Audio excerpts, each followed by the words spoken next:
So B, where we left off yesterday. We are told that secant of theta is 3 and sine of theta is greater than 0. And then if you recall from the directions to the top, you're asked to find cosine and tangent. So thoughts? Go ahead. I didn't know that you're not always finding cosine and tangent. Like in the homework, you're finding different ones.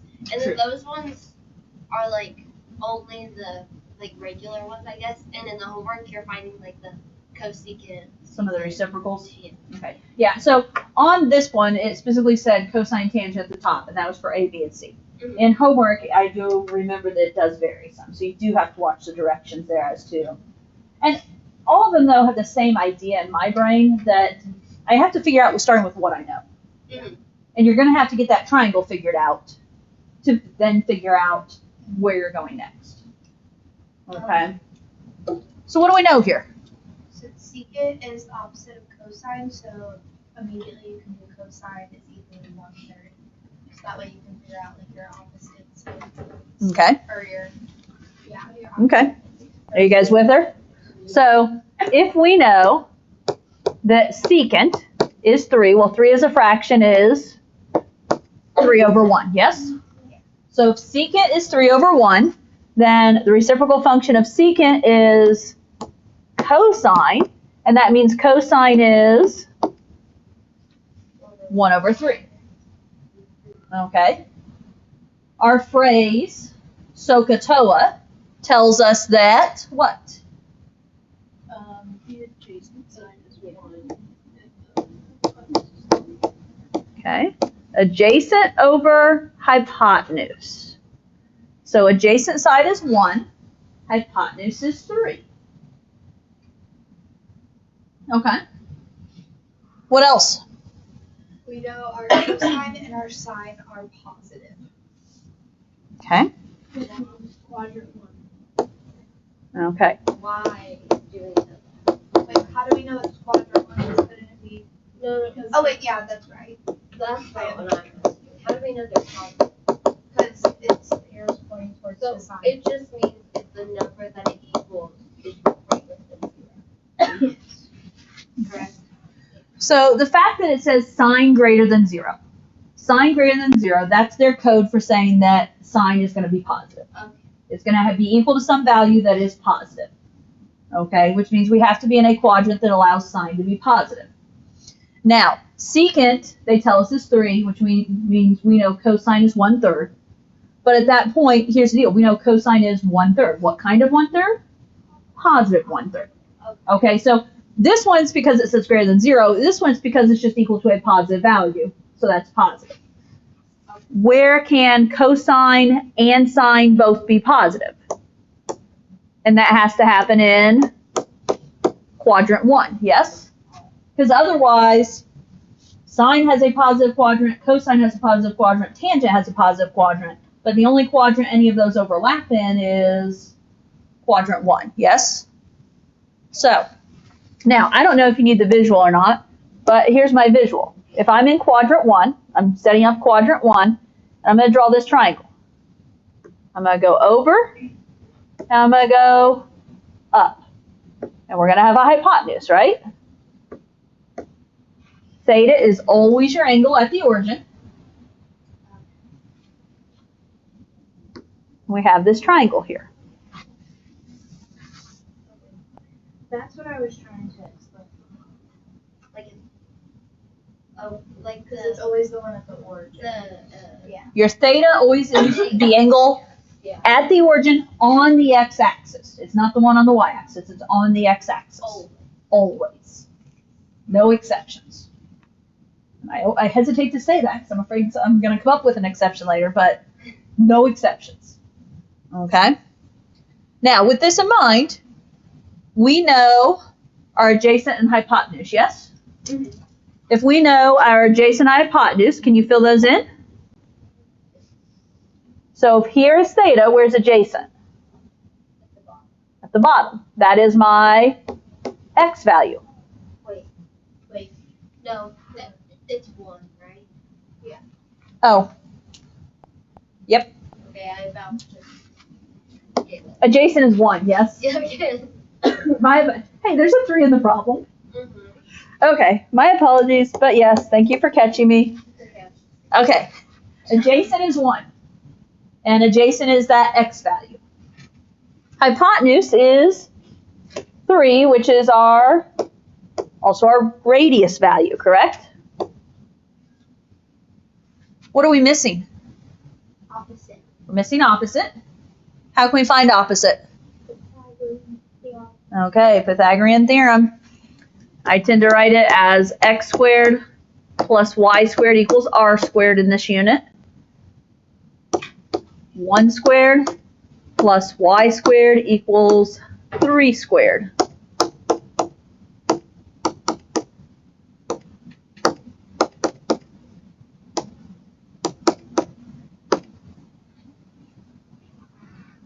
Are you getting what I'm getting? Yeah. Yes. Y is the square root of 8, You have to simplify that. which you could also say it is what else? 2 square root of 2. It is also 2 square root of 2. I forget what the answer key I have simplified, didn't it?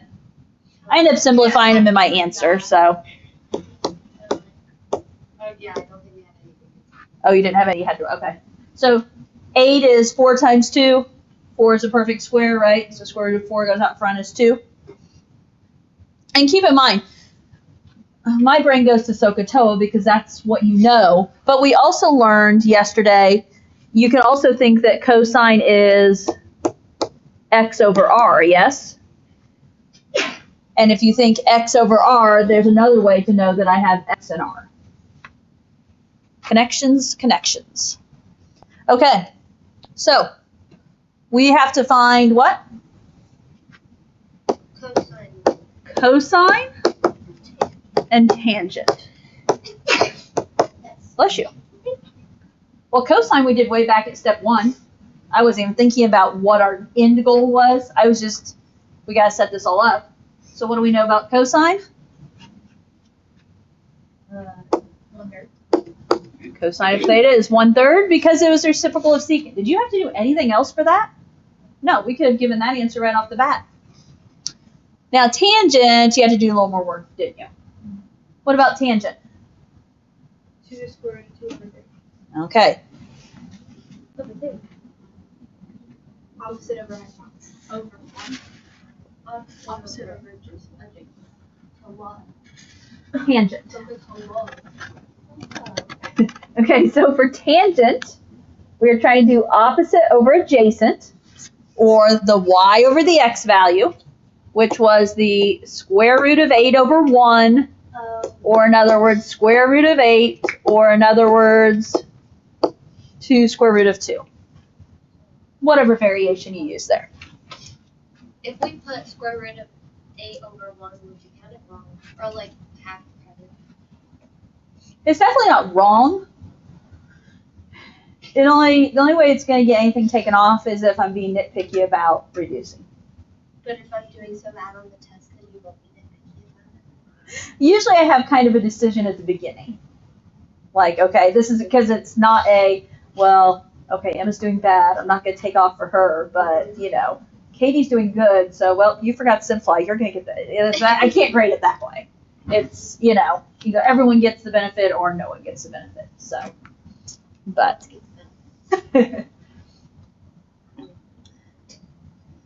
Okay, yeah, my frustration with my Algebra 2 kids right now. It's a whole bunch of them left 6/8 as an answer on the test. Oh.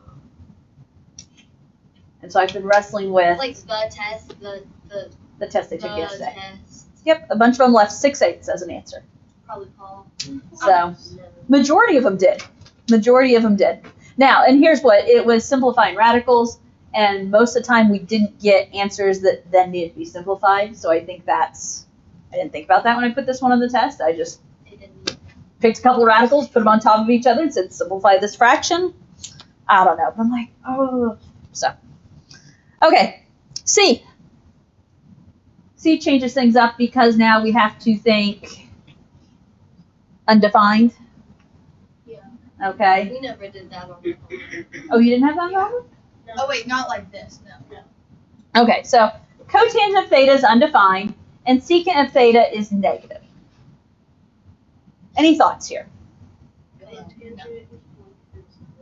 Okay, so if something is undefined, it is something over 0. 1 is by default the easiest number to put over there, but undefined means there is a 0 in the denominator, yes?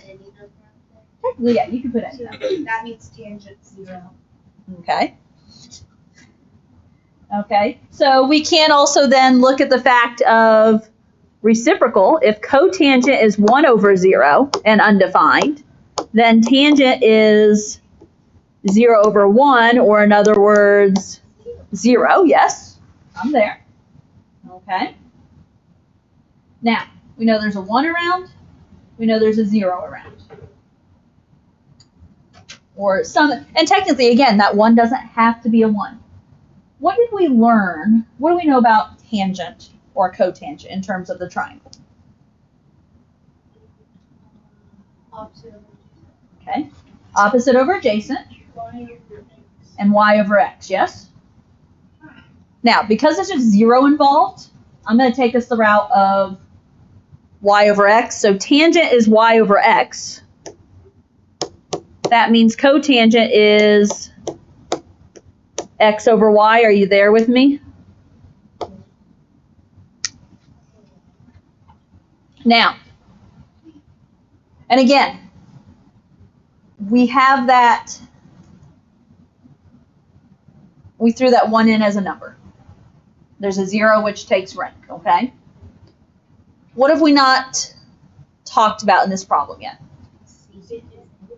Secant is negative.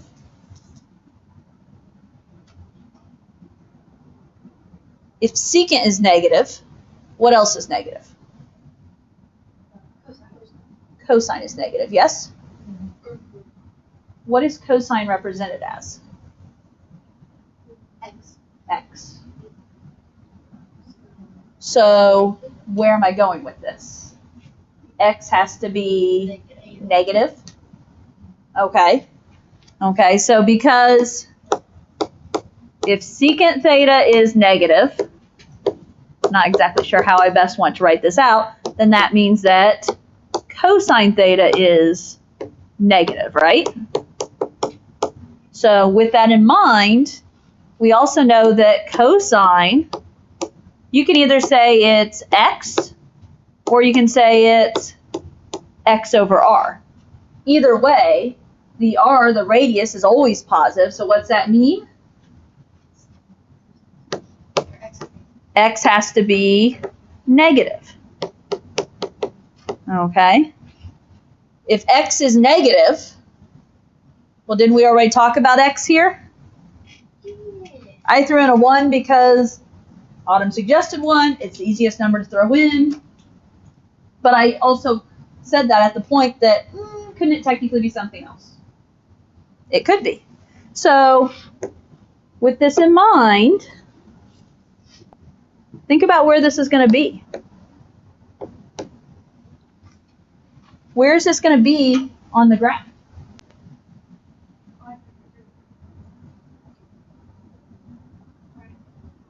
Not exactly.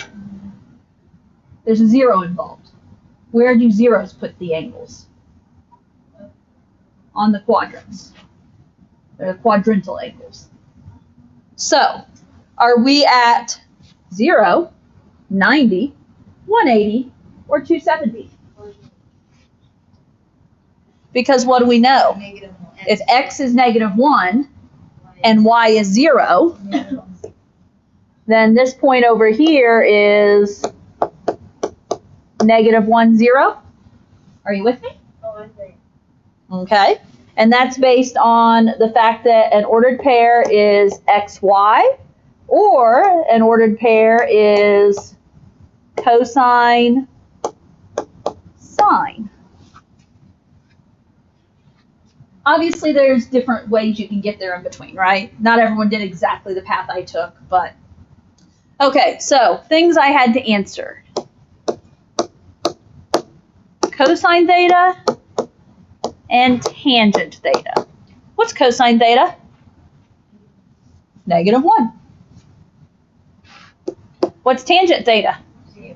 0, because it's reciprocal of undefined. Okay?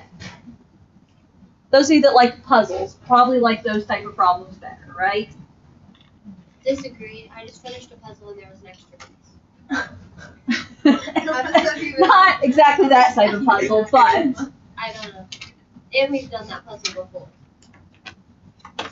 You were Okay. The first time we were just throwing the extra piece. let's move to homework questions.